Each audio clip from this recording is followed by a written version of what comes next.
చావు కళ్ళెదురుగా కనబడుతున్న డానీ ఆత్మకు విముక్తిని కలిగించిన దేవిక. అసలు ఎలా జరిగింది ఏంటి అనేది ఈ ఎపిసోడ్లో చూద్దాం. ఓపెనింగ్ సీన్లో తనకేం జరుగుతుందోనంటోనని మళ్ళీ వాళ్ళ అమ్మ నాన్నతో మాట్లాడతానో లేదోనని ఫోన్ చేస్తుంది దేవిక. కానీ అక్కడ సైలెంట్గా ఉండి వింటూ ఉంటారు. రాజీ ఫోన్ లిఫ్ట్ చేస్తుంది.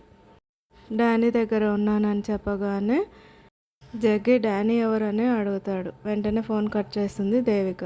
ఆ తర్వాత రాజీ కవర్ చేస్తుంది. సుబ్బు డానీ ఒకరే, డానీ అనేది ముద్దు పేరు అని చెప్పి. కానీ జగ్గికి మాత్రం అనుమానం పోదు. వీళ్ళంతా ఎవరు అని గొనుక్కుంటూ ఉంటాడు. మరోవైపు సుబ్బుని తీసుకుని ఆ రౌడీ వాళ్ళ ఇంటికి వస్తుంది దేవిక. ఆ తర్వాత తను చెప్పినట్టు ఫోన్లో చెప్పమని చెప్తుంది. తనకి ఇన్స్ట్రక్షన్స్ ఇస్తుంది. ఆ సుబ్బు దుర్గా భార్యకి ఫోన్ చేసి డానీ లాగా మాట్లాడతాడు. ఆస్తి పేపర్లు తీసుకెళ్తామని బెదిరిస్తాడు. వీళ్ళ ప్లాన్ ఏంటంటే అలా బెదిరించినప్పుడు వాళ్ళు వెంటనే వెళ్ళి ఆస్తి పేపర్లు కరెక్ట్గా ఉన్నాయా లేదా అని చెక్ చేసుకుంటారని డానీ ప్లాన్. అదేవిధంగా హేమ కూడా ఆస్తి పేపర్లు ఉన్నాయా లేదా అని లాకర్ ఓపెన్ చేసి చూసుకుంటుంది. పేపర్లు ఉన్నాయని సంతోషంగా వెళ్తున్న హేమ వెనకాలే డానీ ఆత్మ నిలబడి ఉంటుంది. అంటే ఆ పాస్వర్డ్ చూసి దేవికకి చెప్పాలని వీళ్ళ ప్లాన్.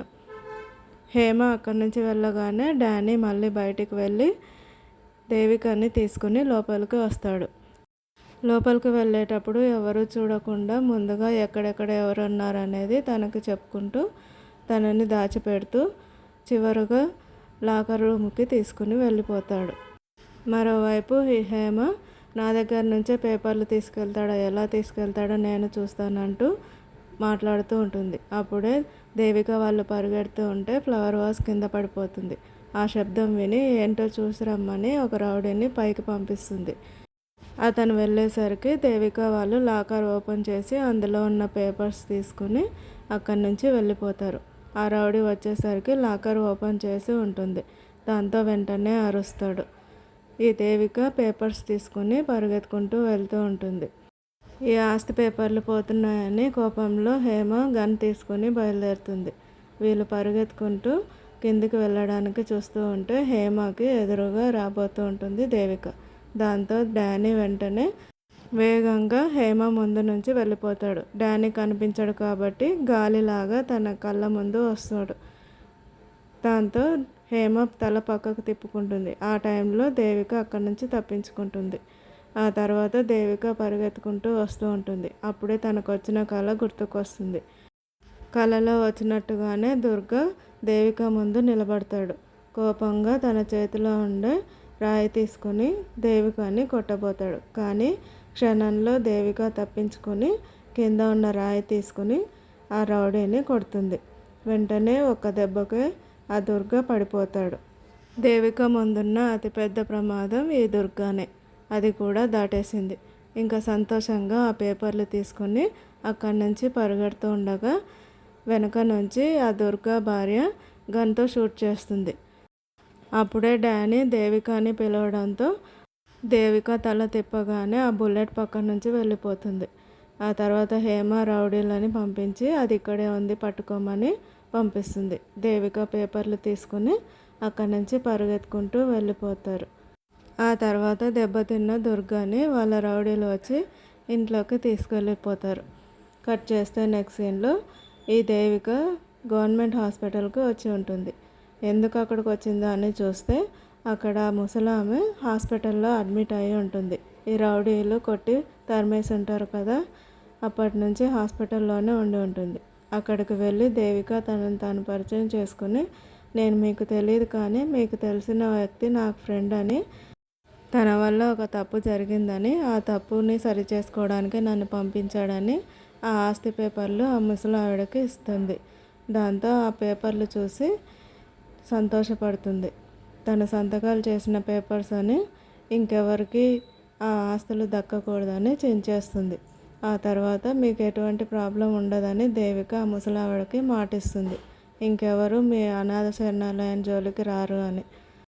ఆ పెద్ద ఆమె మీ స్నేహితుడిని చల్లగా ఉండమని చెప్పండి ఎక్కడున్నా అని దీవిస్తుంది. ఆ తర్వాత దేవిక సుబ్బు వాళ్ళ ఫ్రెండ్కి ఫోన్ చేయమని చెప్తుంది. సుబ్బు ఫోన్ చేసి ఇస్తాడు. ఆమెతో ఒక పవర్ఫుల్ లేడీ కావాలి, ఒక సమస్య ఉంది, ఉమెన్ వెల్ఫేర్ లీడర్ ఎవరైనా ఉంటే చెప్పమని అడుగుతుంది. దాంతో అంత పవర్ఫుల్ లేడీ అంటే ఒక్కరేనని ఒక ఆవిడ గురించి చెప్తుంది. సరేనని ఆవిడతో మాట్లాడడానికి వెళ్తారు. ఆ తర్వాత జరిగిన విషయం చెప్తారు. మరోవైపు ఈ దుర్గ వాళ్ళు వచ్చిన వాళ్ళు ఎవరని కనుక్కుంటూ ఉంటాడు. ఆ తర్వాత వాళ్ళ బావమరిది వల్లే ఇదంతా జరిగిందని అతన్ని కొడుతూ ఉంటాడు. నీ వల్లే ఇదంతా జరిగింది, అసలు నీ మొహం చూడాలంటేనే అని తన మాట పూర్తి కాకుండానే ఆ దుర్గా భార్య శివని షూట్ చేసి చంపేస్తుంది. అతను కింద పడిపోయి చనిపోతాడు.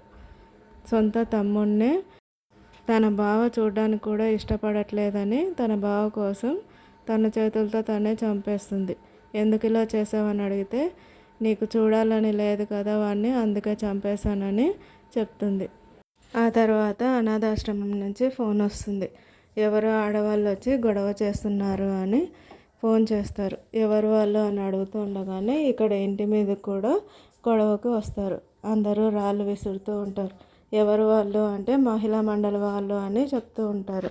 మరోవైపు దేవిక వాళ్ళు చాలా సంతోషంగా ఫీల్ అవుతూ ఉంటారు. వాళ్ళు అనుకున్నది జరిగిందని, ఇంకా ముసలావిడకి ఏ సమస్య ఉండదని. అప్పుడే సుబ్బుకి ఫోన్ వస్తుంది వాళ్ళ మేనకోడల నుంచి. రేపొద్దునే మన ప్రోగ్రాం ఉందని చెప్తూ ఉంటుంది. దాంతో చాక్లెట్ పార్టీ చేసుకుందామని సుబ్బు కార్ దిగగానే డానీ కోసం దేవిక వెతుకుతూ ఉంటుంది. ఎక్కడా కనిపించడు. డానీ కనిపించకపోయేసరికి దేవిక చాలా ఫీల్ అవుతుంది. ఒక మాట కూడా చెప్పకుండా వెళ్ళిపోయావా, ఒక్కసారి కనిపించు అంటూ ఏడుస్తూ ఉంటుంది. అప్పుడే సుబ్బు అక్కడికి వస్తాడు. తన బాధను కనిపించకుండా కవర్ చేస్తూ మాట్లాడుతుంది దేవిక.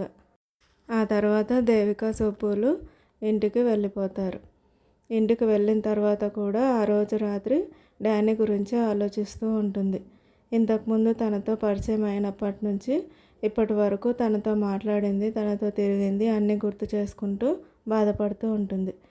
సుబ్బు తను బాధపడుతుందని అర్థం చేసుకుంటాడు. కానీ తను ఎందుకు అలా ఉందనేది అర్థం కాదు. తనను ఒంటరిగా వదిలేద్దామని వదిలేసి వెళ్తాడు. ఆ తర్వాత నెక్స్ట్ డే మార్నింగ్ పాపకి ప్రోగ్రాం ఉంటుంది. సైలెంట్గా ఉంటే తనకి ప్రోగ్రాం ఉంటే మీకు సంతోషంగా లేదా అని అడుగుతూ ఉంటాడు. దాంతో లేని నవ్వుని తెచ్చుకొని నవ్వుతూ తనతో సంతోషంగా మాట్లాడుతుంది.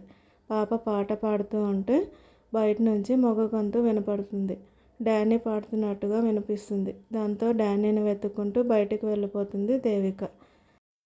ఆ చుట్టుపక్కల మొత్తం ఎక్కడి నుంచి సౌండ్ వస్తుందా అని వెతుక్కుంటూ వెళ్ళిపోతుంది. వెళ్ళేటప్పుడు తనతో గడిపిన క్షణాలన్నీ గుర్తు చేసుకుంటుంది. అప్పుడే పైన నుంచి మాటలు వినపడతాయి. నేను ఇక నీకు కనిపించను, నా ఆత్మకు శాంతి కలిగింది, అందుకే నేను వెళ్ళిపోతున్నాను అని చెప్తాడు. దాంతో తనతో గడిపిన క్షణాలన్నీ గుర్తు చేసుకుని సంతోషంగా ఫీల్ అవుతుంది. డానీ ఆత్మ అయినా సరే తన మనసుకి చాలా దగ్గర అవడంతో తన దూరం కావడం తట్టుకోలేకపోతుంది దేవిక. తన గురించి ఆలోచిస్తూ నిలబడి ఉంటుంది. అప్పుడే అక్కడికి జగ్గి వాళ్ళు వస్తారు. ఏంటి ఇక్కడున్నావంటూ చేయి పట్టుకుని లాక్కుని తీసుకెళ్తూ ఉంటే జగ్గిని పేరు పెట్టి పిలిచి ఆపు అని తన చేతిని విదిలిస్తుంది. కాబోయే భర్తను అలా పేరు పెట్టి పిలుస్తావా అంటూ వాళ్ళ నాన్న అడిగితే నేను ఇతన్ని పెళ్లి చేసుకోవడం లేదని చెప్పేస్తుంది. వాళ్ళ నాన్న వాళ్ళు ఆశ్చర్యంగా చూస్తూ ఉంటే నేను చెప్పింది నిజం, నాకంటూ ఏం కావాలో నేనేం చేయాలో నాకు అర్థమైంది, నేను ఇతన్ని పెళ్లి చేసుకోను అని చెప్తుంది. పెళ్లి చేసుకోను అంటే ఇతన్ని మాత్రమే పెళ్లి చేసుకోను, నాకు నచ్చితే వేరెవరినైనా పెళ్లి చేసుకుంటానని చెప్తుంది. దాంతో వాళ్ళ నాన్న అమ్మ వాళ్ళు జగ్గిని తిట్టి అక్కడి నుంచి వెళ్ళిపోమని చెప్తారు. జగ్గి మళ్ళీ మొదటికి వస్తాడు. నన్నే పెళ్లి చేసుకోను అంటావా, ఎవరిని పెళ్లి చేసుకుంటావో చూస్తాను, ఆ మండపం దగ్గరకు వచ్చి కడ్రాయర్తో నిలబడతానని శబదం చేసి వెళ్ళిపోతాడు. తర్వాత వాళ్ళ నాన్న ఫోన్ చేస్తాడు. ఏం చేసి వచ్చావు అని. దాంతో జరిగిన విషయం చెప్తాడు. ఈ కడ్రాయర్ గొడవ ఏంట్రా అంటూ తిడతాడు. ఆ తర్వాత జగ్గిని ఇంటికి వచ్చేయమని చెప్తే దాన్ని వదిలే ప్రసక్తే లేదు అంటూ కోపంగా మాట్లాడుతూ వెళ్తాడు. ఆ తర్వాత దేవికని కొట్టడానికి వస్తాడు జగ్గి. జగ్గి తన దగ్గరకు వస్తూ ఉంటే భయంతో నిలబడి ఉంటుంది దేవిక. అప్పుడే జగ్గీకి దెబ్బ తగులుతుంది. ఎవరా అని చూస్తే దేవిక వెనకాల నుంచి దేవిక వాళ్ళ స్కూల్లో పనిచేసే పీటీ మాస్టర్ వచ్చి కొడతాడు. ఇంతకుముందు పీటీ మాస్టర్ తనతో క్యాజువల్గా మాట్లాడుతుంటేనే అనుమానంతో తనకు దూరంగా ఉండమని బెదిరించి ఉంటాడు. ఇప్పుడు అదే సిచ్యువేషన్. పీటీ మాస్టర్ తన చేతులు తీసుకుని జగ్గీకి వార్నింగ్ ఇస్తాడు. దేవికకి దూరంగా ఉండమని. తనకెవరూ లేరనుకుంటున్నావా, మేమున్నామంటూ ధైర్యం చెప్తాడు. ఆ తర్వాత వాళ్ళ స్కూల్ వాళ్ళు ఎలా వచ్చారంటే రాజీవ్ మెసేజ్ చేసిందని చెప్తారు. మరోవైపు అనాథాశ్రమాన్ని ఆ పెద్ద ఆవిడ స్వాధీనం చేసుకుంటుంది. పిల్లలతో సంతోషంగా ఉంటుంది. కట్ చేస్తే నెక్స్ట్ సీన్లో దేవిక వాళ్ళ తాతయ్య తనకున్న శక్తులు ఎవరికి రాలేదని సంతోషంగా ఫీల్ అయ్యేలోపే దేవికని చూస్తాడు. దేవిక బయట ఎవరితోనో మాట్లాడుతూ లోపలికి పంపిస్తూ ఉంటుంది. దాంతో అర్థమవుతుంది తనకున్న శక్తులు తన మనవరాలకు వచ్చాయని. ఇది ఎక్కడికి దారి తీస్తుందోనని భయపడుతూ ఉంటాడు. కట్ చేస్తే నెక్స్ట్ సీన్లో ఈ దుర్గా దేవిక వాళ్ళని వెతికే పనిలో ఉంటాడు. మరోవైపు జగ్గి కూడా దేవిక మీద కోపంగా ఉంటాడు. ఒకవైపు దుర్గా, మరోవైపు జగ్గి, మరోవైపు సుబ్బు. డానీని మర్చిపోలేక సుబ్బుకు దగ్గర అవుతుందా? దుర్గా జగ్గిల నుంచి ఎలా తప్పించుకుంటుంది? రాబోయే ప్రమాదం ఏంటి? అది తెలుసుకోవాలంటే సెకండ్ సీజన్ రావాల్సిందే. సీజన్ 2 చాలా ఇంట్రెస్టింగ్గా ఉండబోతుందని అర్థమవుతుంది. దుర్గా చేతుల నుంచి దేవిక ఎలా తప్పించుకుంటుందో చూడాలి మరి.